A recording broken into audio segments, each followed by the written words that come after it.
মৌয়ালদের জন্য উন্মুক্ত হয়েছে সুন্দরবন। আগামী 2 মাস মধু সংগ্রহ করবেন সাতক্ষীরা ও বাগেরহাটের মৌয়ালরা।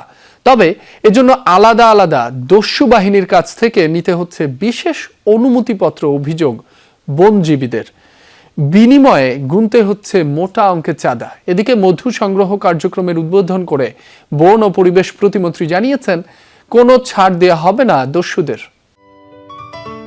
সিলন টি রপ্তানিতে শীর্ষে।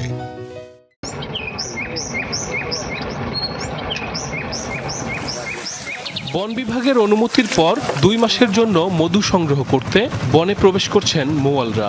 বনের পূর্ব ও পশ্চিম অংশে একসাথে নেমেছেন তারা। উপকূল জুড়ে বনদস্যুর আতঙ্ক। অভিযোগ, বিভিন্ন দস্যু বাহিনীর অনুমতিপত্র নিয়ে বনে প্রবেশ করতে হচ্ছে তাদের। এজন্য দিতে হচ্ছে মোটা অঙ্কের চাঁদা। টাকা না দিলে অপহরণ করা হচ্ছে বনজীবীদের।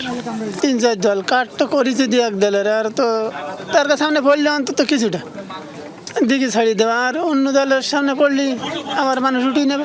মধু পাশের আগে অনেক মধু কাটা হয়ে যায়, আগে কতটা মধু পাবে অথচ 3-4টে দলের কাট করতে হচ্ছে। শুধু এই জলদস্যুর জন্য আমরা অশান্তিতে। ওরা দাবি করে যে 1 লাখ টাকা দিবি, 50,000 টাকা দিবি, এটা আমরা দিই, তারপরে আমরা ভিতরে মধু আহরণ করি।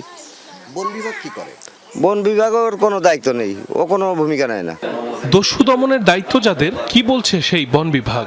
ক্যাম্প রয়েছে, আমার মাত্র 4টা স্টাফ রয়েছে, 2টা বন্দুক রয়েছে।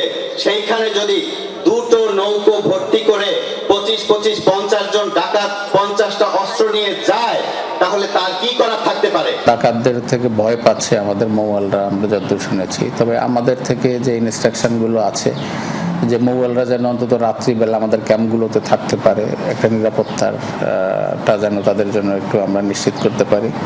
বন ও পরিবেশ প্রতিমন্ত্রী জানিয়েছেন, বনদস্যুদের কোনো ছাড় নেই। নতুন করে আত্মসমর্পণের সুযোগ দেয়া হবে না কাউকে। পুলিশ প্রশাসন সহ কোস্টগার্ড সহ সবার সঙ্গে কথা বলেছি, ইনশাআল্লাহ আমরা যে কোনো মূল্যে দস্যুমুক্ত করবো সুন্দরবনকে। আত্মীয়তা দেখা যাবে না। একটা লোক অন্যায় করেছে, তাকে অন্যায়কারী হিসেবে দেখেন।